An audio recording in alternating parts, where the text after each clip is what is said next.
You got to do the right thing by the customers and the community.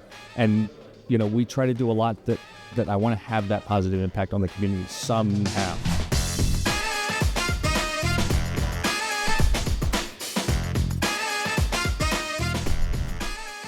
Hi, I'm Russ, and this is the Memory Makers Podcast, the show that helps you create amazing customer experiences and make more memories. And I am joined on this episode with Derek Rodner. Derek, you are with Uplink, and love to get a little bit of insight from you on what is the business and the concept that you are currently operating, and where are you located? Give us that little, 30,000-foot view of how you got into the business. Yeah, well, first of all, thank you for having me. This is fantastic. I love it. And so Uplink, we started about 5 years ago, but we opened our first flagship location in King of Prussia, Pennsylvania. Yes.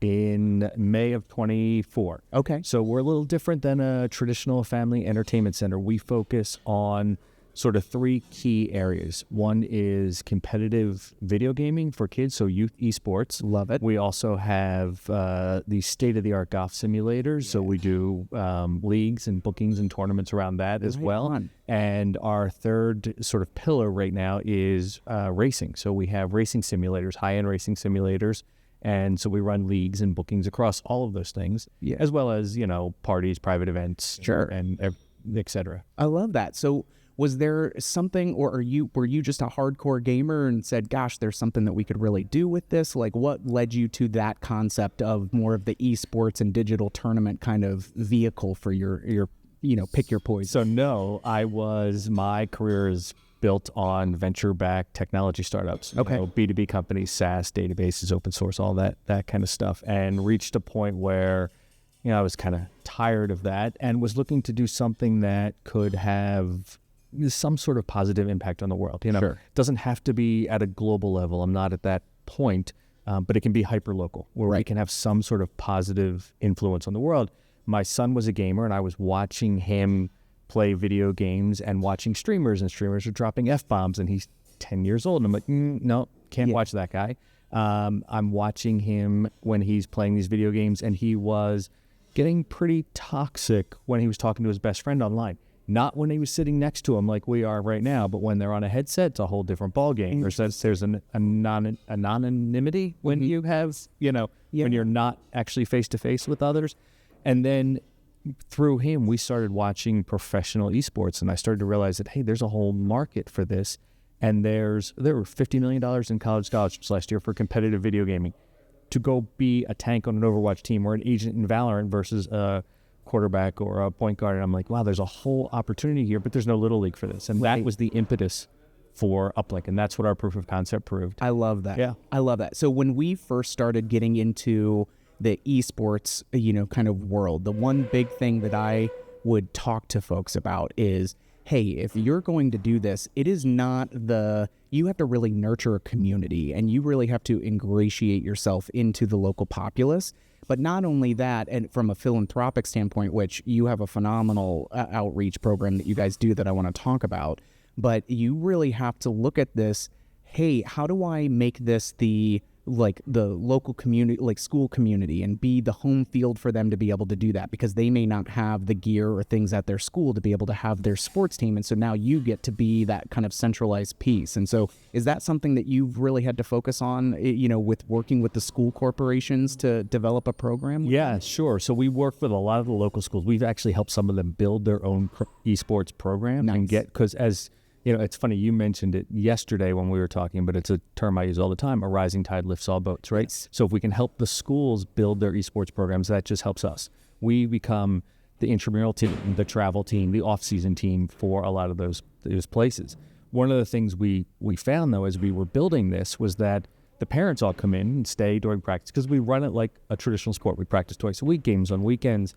And parents would come in and they'd sit on their laptops or they're scrolling, doom scrolling on their phones. And I'm like, there's something else here. Right. And that's what led to adding the golf simulators and the racing simulators. So now it's a whole family together. Nice. That they can do. I mean, they can do date night and family night all in one. The parents go over and play golf while the kids are gaming, but they're still sort of together in the same building. So I love that. Building a community space that people can come and just hang out at. I've legitimately talked to operators where it's like parents will bring like orange slices and high C and things like that you would normally see at the soccer game. It's like there are so many real parallels of it's just a different mechanism, but it's the same route that you're going down, right? It's the same road, just a different vehicle to drive that road. It's funny, the one benefit for us, so we have the parents come, we have an esports arena where the parents come and watch the kids play, right? And we have them up on the big screen, and we have play-by-play announcers that do it at a parent level so they can understand what's going on. The benefit that we have, though, that you don't have in physical sports, is we have no referee. So, and we have parents that understand basic concepts, right, but not the in-depth stuff. So there's no arguing plays. There's none of that. We don't have any of that issue. It takes out a little bit of the toxic level, hopefully, with that. Yeah. It's interesting as well when you look at, okay, how do we set this up to be successful? And I would love to hear, hey, if you guys are running a league around, one, you can have a league around a very, like, one singular title. You can also have kind of a decathlon, multifaceted league where it's, hey, maybe we're doing Rocket League and we're doing, 3 or 4 different games. And you can stack it up like some Olympic type of approaches. You can have a very singular approach. When you're looking at kind of your kind of bread and butter leagues when it comes to the esports side of things, what does that typically look like, and how do you guys structure that? Right. So we tend to focus on, again, we're trying to, our mission for youth is better gamers and better humans. So we focus on games that are, one, have the scholarship dollars available. Okay. And 2, that are team-based games. Nice. And not strict, like, FPS shooters, right? First-person shooters. Like, it's not Rainbow Six. It's not Call of Duty. Those are for adults or more mature audiences. But so games like Rocket League, Overwatch, Valorant, now Marvel Rivals is a big one. Those are games that are team-based. One player is not going to dominate that game, so it requires teamwork. It requires leadership on the team and strategy and tactical thinking. And we have coaches that help them with this. So we run those individual leagues, but we do off sort of what I call off-brand tournaments. Okay. Right? Fortnite's a big game that kids love to play, and I'll be honest, I still play the game, right? But there's no scholarships for that, and it's more of a solo type game. Like, you can play squads and duos, but it's more of a solo type game. So we tend to not run leagues around that. We'll do a tournament around that for fun and things. We'll do a summer camp around that. But from a league standpoint where we're trying to educate and improve these kids, we focus on those other games. And really channeling that into the opportunities around where can they actually take this and get those scholarships and do that. So then what does that league look like? Typical length of that? You said they're doing it twice a week. Is that a 6-week league? Is it a 10-week league? Like, what is a good formula that you guys have dialed into? And then are there qualifying rounds and then a final bracket piece? Like, how are you guys setting that up with, and different games need different formats? So we're actually doing a couple of different formats this season. We're trying to mix it up a little bit and try some different things. But our typical season is an 8 to 10 week season. So we'll run one in the fall and then one in the winter and one in the spring, right? We don't do any of that over the summer because there's too many vacations and things like that. Gotcha. The way we typically set it up is you practice Monday, Wednesday, or Tuesday, Thursday, and then you have a game on the weekend. Okay. And everybody plays, right? So we don't have subs. Everybody's playing the whole time. So that's a little different than a regular sport. Yeah. And everybody makes the season-ending tournament. So that happens typically at night. Okay. We bring in pizza. We make an event out of it. All the teams make it. Now, some are out quickly, right? But so the season is all about playing for your seeding in that end-of-season tournament. Very cool. This season, though, one of the things we're doing differently is we're taking a couple of teams and creating all-stars out of them. So it is a tryout-based thing where there is a backup team, sort of the B team, if you will. Yeah. But so the A team is competing in a national league. Right. Instead of just in-house leagues, which we've been running in the past, now there's a national league that's available. And so we're competing in that to see how we do, but also to give these kids new competitors and new challenges and really kind of push the envelope with them a little bit. That is awesome. Well, and just, it's like if you were doing travel tennis or something along those lines, like you're going to play against the other schools, but like getting to go and do some of those bigger opportunities is such a good life experience, I feel like, to get to do. So that's awesome. Talk to me a little bit about obviously developing the golf simulators and some of the racing simulators to have a little bit more for the secondary, guests that you would have coming in for the primary players.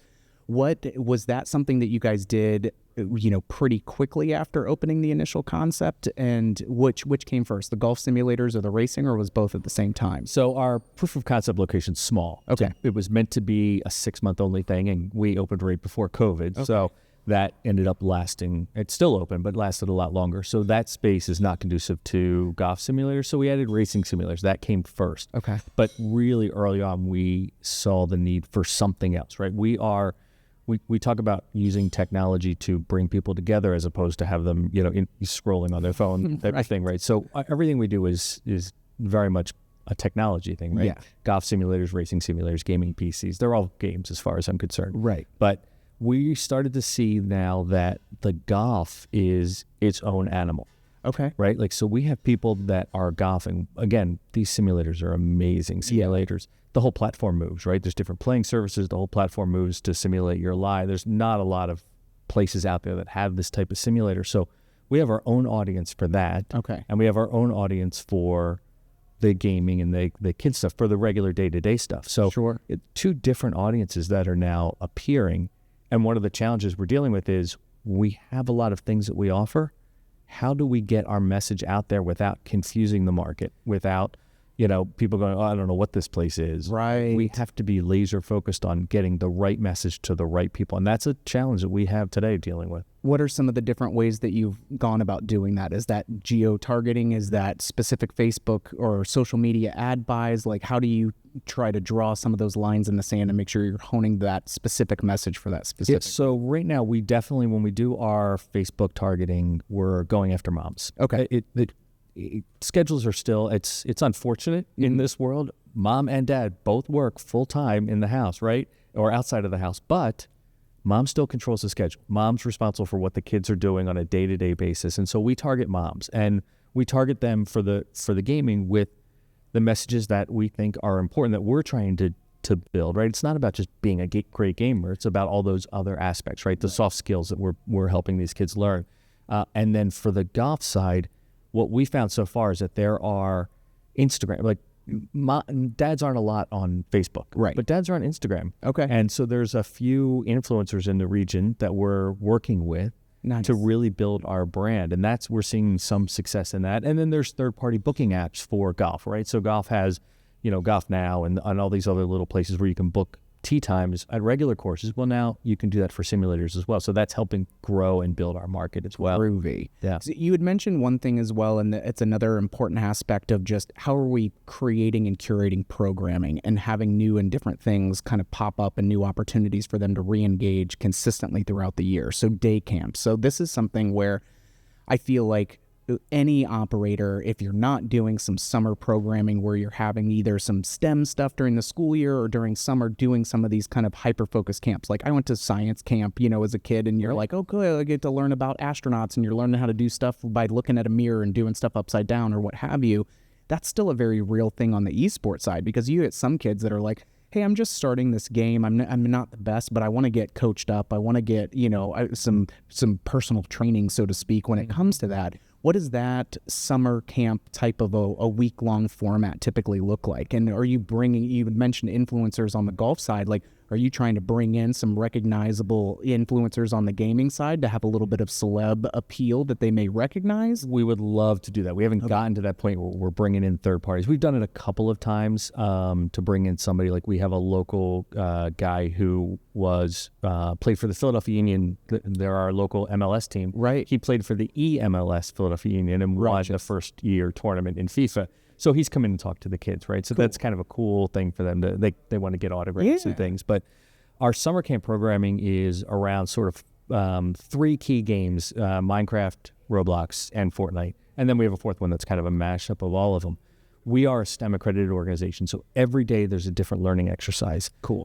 And parents don't want their kids sitting in front of a computer all day, right? So what we tell the parents is if they're there for 8 hours of camp, and we run camps 9 a.m. to 5 p.m., they're lucky if they get 4 hours on the PC. Nice. Because we go outside and play Gaga Ball. We've got things called Blaze Pods, which are you run around smashing buttons and things like that. And we do relays and cornhole and all different physical activities in addition to on the game. And then, like I said, we have a learning exercise every day, whether it's digital citizenship, online safety, stress management for kids, right? Like those types of things where they learn something We don't call it learning. It's summer. They don't want to learn anything, right? But we integrate one of 30 different learning modules every day into the program. And we focus on, Roblox, we play games, but we also learn how to build a game in Roblox, right? Minecraft, we're now using Minecraft Education because it's got STEM components in it where they're learning something about history or math or science, right into each one of those sort of things. Fortnite's a little bit different. It's more of just, we're playing and doing some creative stuff too, but we're still having those learning exercises every day. So the STEM accreditation, so that's something where, it gets a lot of lip service, but it's one of those things that people don't necessarily know how to start grabbing that bull by the horns. What does that process look like if someone is, because you can use STEM for, hey, we're a roller skating rink, we want to teach them about how ball bearings work in the wheels, or we want to, in laser tag, we want them to be able to see, like, how does this tech actually work and how do you break that down? What are some good resources for an operator who's looking to create some of that STEM accredited programming, and what does the process look like to get that accreditation? Right. So the first place to go is STEM.org. Okay. They are the accreditation organization that gives us that accreditation, and you have to submit a lot of documents to them. So we had to, we built all of our learning modules and we sent them to them, and they reviewed them and they came back with some feedback, and we made some more additional changes. And so STEM is such a broad category that you can fit roller skating in if you've got the right learnings to go with it, right? Sure. And sometimes it's soft learnings, right? Other times it's direct, like we're looking at, I hate to say slides, but they're animated slides for the kids, but doing those sorts of things. So I'd say STEM.org is the place to start. Okay. And there's just so much out there. I mean, you talk about Chat GPT, like you can type stuff in there. Okay, how do I make roller skating educational? Right. Okay. And or do they even within the like STEM.org and some of those other entities, are there, hey, these are some sample templated kind of pieces that you should be working for, like, so that way they can do that? Or did you feel like you kind of had to concept something and then see if it's going to be close to the mark that they're looking for? Like, how do they educate you? Definitely give you some of the guidance in there, but because STEM is such an open playground, right, in some ways, that you have the flexibility to do what you want. Like we have some after school clubs where we do chess club, right? Chess club in and of itself is a STEM thing, right? I mean, the strategy and tactics in chess, I mean, we have kids that beat me at chess now. It's amazing. And we do a Lego STEM program where they build something, they have to build a specific thing, and then they have to program it to do something. Yes. It might be as simple as like a safe that has a lock that they have to unlock, or a robot that has to move through an obstacle course type of thing. But just doing those things, they're STEM in and of themselves. So I don't have to worry about building a learning module with it. It is the learning module. So makes sense. There's so many different ways to use it. And I look at the FECs that are here at Amusement 360, and they all have space to do these things. So you can add these programs to an existing, and location. Utilize your party rooms and say, hey, if we want to do the Lego Mindstorm and some of the programming and doing some of that stuff, it's like we have a party room. We can go in, we can facilitate that, and we can do those little workshops and stuff. And I love that. Circling back to a point that you were talking about, or that I teased earlier, was, and especially here at 360, we talk about our venues are so well positioned to be a positive impact in our communities. But you have to really show up and show out and weave yourself into those opportunities. And you guys do some phenomenal work supporting, I think this last year was, and you tell me if it changes from year to year, but you guys do some really good philanthropic and fundraising work for some pieces. I'd love to have you tell us a little bit about like what you guys have done as far as fundraising with your community. Yeah, absolutely. Happy to. So, I mean, we do the basics, right? The supporting the local PTAs and with events there. And I've learned some things, ways we can improve that. And you have to show up in the community. We go to all the different community days and are there for that.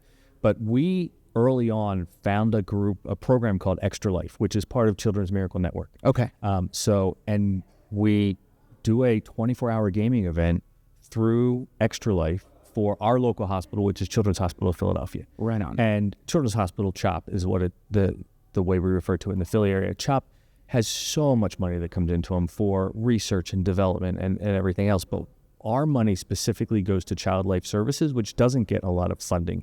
And so it helps kids that, kids don't want to be in the hospital, but they have to be, right? And it breaks my heart. We've gone down and volunteered down there a few times. The money we raise goes towards making their lives as normal as possible and their families' lives while they're there, right? So it might be just places for families to stay. It might be Xboxes for the kids to play on. It might be Legos. It could be coloring books. It's just all the things to help improve their quality of life while they are, spending their time at Chop. And so we do this 24-hour event. We now have local businesses that sponsor us. We do a 24-hour race for the adults at the same time. This year, we're now incorporating the golf sims into it. So you're doing like a full Le Mans kind of we did the 24 hours of Daytona race, awesome. Which Max Verstappen from the Formula One space raced in the same race we were in. Now, he was up here and we were down here in the splits, but, I can say I was in the same race, right?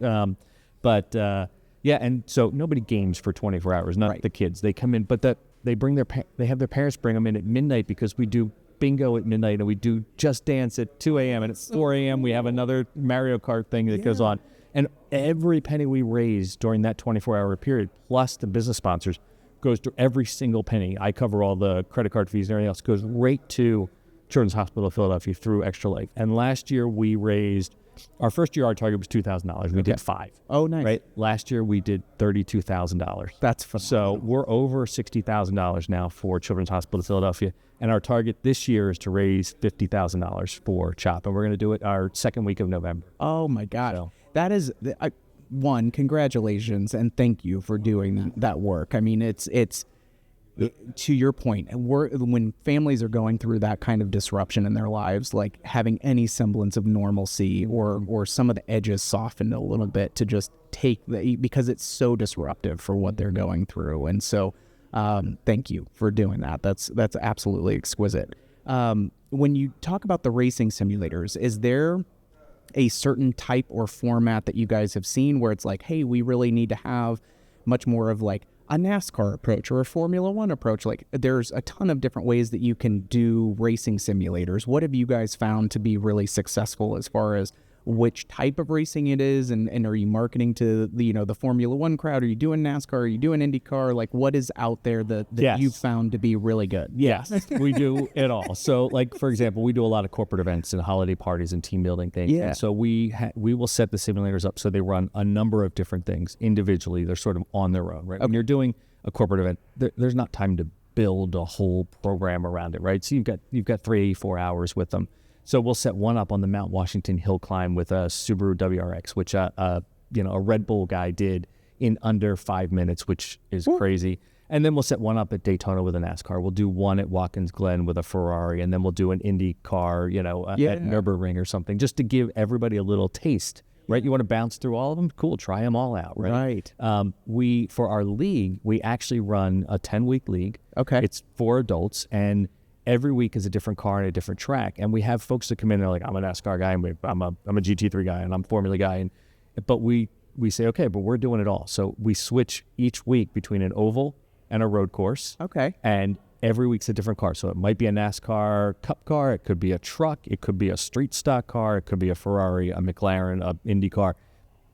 So everybody gets a sample of everything. Nice. And you might have a guy who's really good at NASCAR, right? And not very good at Watkins Glen with a Ferrari. And so it levels the playing field a little bit. And the feedback we've gotten is like, I came in just because I love this and I was not looking forward to that, but wow, that's much harder than I thought it was going to be. I mean, Daytona, I'm not a huge NASCAR fan, but it's because it's just going around in a circle.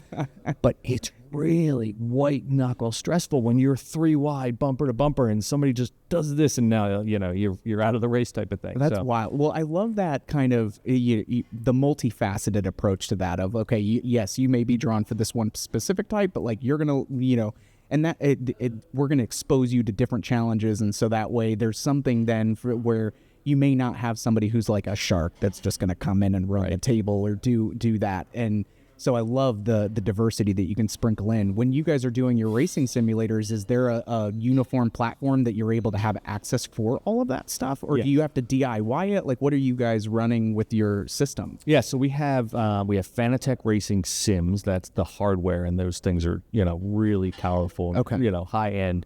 And then for the software, we've typically been using iRacing. Okay. Everybody has to have their own license for that, which is a challenge, although we're looking at commercial licenses. But iRacing is a great platform. It's a real simulator. It's the same software that Max Verstappen and the NASCAR guys all use to practice. Right. I mean, you've got, I forget who the gentleman is in NASCAR, but he's like the number 2 guy.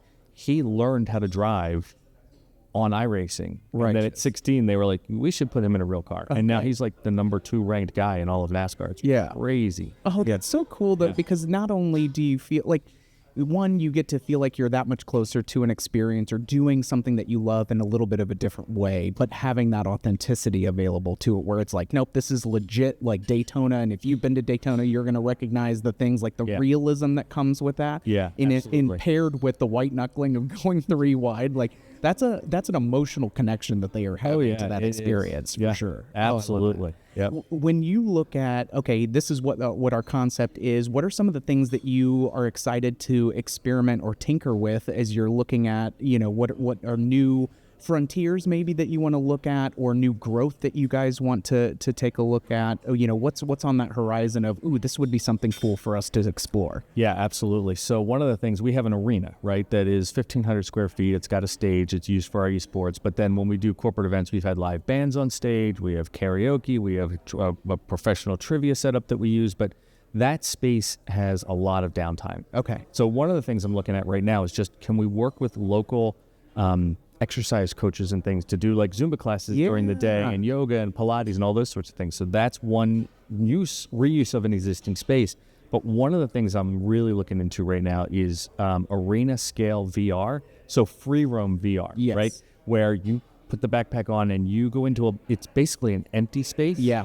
And you can, you're free roaming, and it's putting up fake barriers and walls, even though you and I may be standing right next to each other like this. There could be a wall here in our VR screen. I have no idea that you're standing there. There's a couple of companies I'm looking at in that space that are really interesting. Yeah. Barrier to entry is the cost for them. And that's, even when you look at somebody like a Zero Latency who's been around for a long time, it's like, what that used to be, where now we're seeing the economies of scale come into play, where that's more affordable than what it was. But you also have to make sure it's like, if it's that big of an investment on the front end, you're in for a penny, you're in for a couple of pounds on that one. Right. And so then is that sampling and surveying with your guests of like, hey, what would be your interest level with some of these things? But you have to poke holes in that in a lot of different ways. What are some of the decision criteria that you're starting to use in evaluating, hey, what's the right way for us to go about doing that? Yeah, so, cost is always the biggest concern for us, right? And what's the ROI on that? So looking at the ROI is significant. Doing first-person, focus group stuff is really important. Ironically, when we opened our first proof of concept with this whole concept of competitive video games for kids, the question was, are parents willing to pay for your kid to go play a video game that they would play at home? And it turns out they were. My first focus group was all of my friend group. Okay. And I'm an old man. So, right, I'm 53 now. This was all Gen X parents. Okay. And we did information nights to start. And I had pages of objection handling, right, that I had to deal with.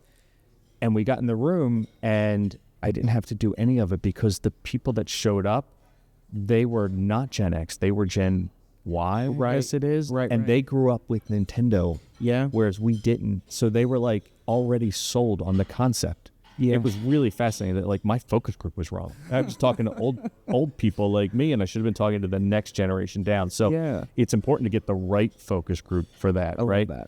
You have to understand your demographics as well. Like, what is the market that we're in, the space that we're in has a lot of disposable income. Sure. Right?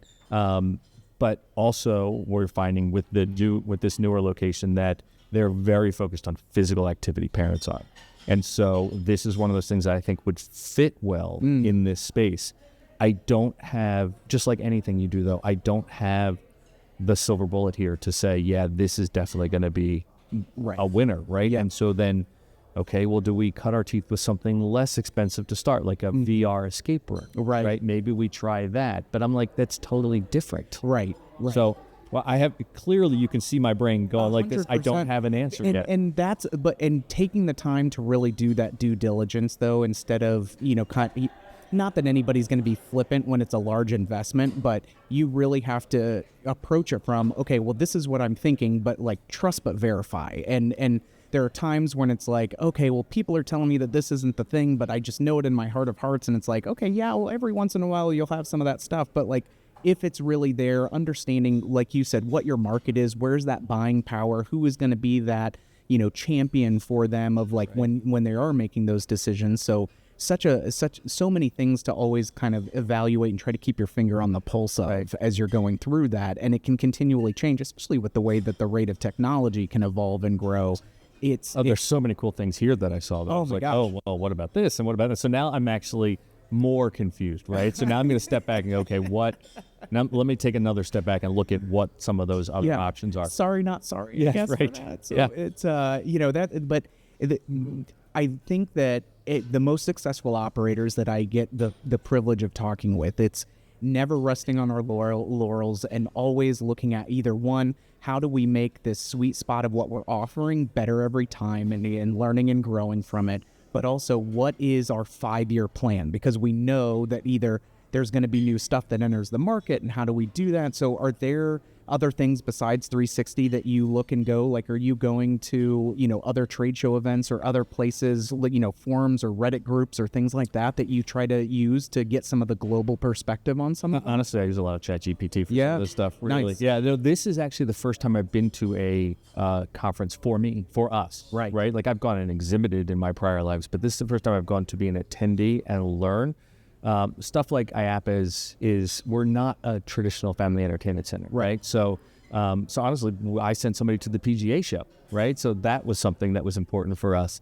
So it's really about, for me, this show has been phenomenal, right? I mean, the things I've learned, the notes I have, my biggest challenge now is going to be prioritizing all the things I've taken back from this, which is, that's a win. Right? Sure. But I think, from our standpoint, it's adding one more thing. So we kind of have like a 3-legged stool with racing, gaming, and golf. Right. Now I want one more thing to sort of round out what we've got and sort of make the best use of the space that we have available for us. One of the nice things, though, with gaming is that, if you look at like soccer, soccer's done. It's fixed. It is what it is. They might have a little rule change here or there, but soccer is soccer. Baseball is baseball. There are new video games coming out all the time. Like Marvel Rivals and Valorant, 2 games that didn't exist when we started Uplink. We now have full leagues around them because those are new games that got popular very quickly. Yeah. They have sustaining power, it looks like. They are built for esports, and they're meant for all ages. So we have that luxury of when, instead of having to add a whole new physical thing, I just add a new game. And that keeps us fresh and going. And what we haven't tapped into at all is the adult gaming side of it, right? With Call of Duty and Rainbow Six and all of those games where we could build leagues around all of that still, which we haven't even begun to look at yet, because there's only so much you can do in a day, right? Right. Yeah. Well, it's an exciting time. I'm super thrilled to one, get this chance to talk with you, and two, for our audience members that are listening to these things, there's so much about what you do well that can be applied to so many different facets of it. And I think so much of it comes down to how do we stay curious and how do we come at it from a place of kindness? And those two things, if we're continuing to do our due diligence, will win out. And so I'm really grateful for the opportunity to sit down. I think if you do the right thing, if you're doing the right thing, the profit will come. Absolutely. Right? You got to do the right thing by the customers and the community. And, we try to do a lot that I want to have that positive impact on the community somehow. Yeah. And I think if you do that, then you'll be rewarded at the end of the day. I love it. Well, that's a wonderful place for us to wrap up. Thank you, Derek, so much. And if you guys are interested, be sure to check out Uplink and connect with Derek and be able to learn a little bit more from him. He is a switched-on cat. Thank you all for joining us. If you have any ideas for future episodes that you'd like to see, please hit us up on social media. We'd love to add that into the mix for you. If we've earned a 5-star review, please send that our way, please, and thank you. And we'll catch you on the next one, Troublemakers.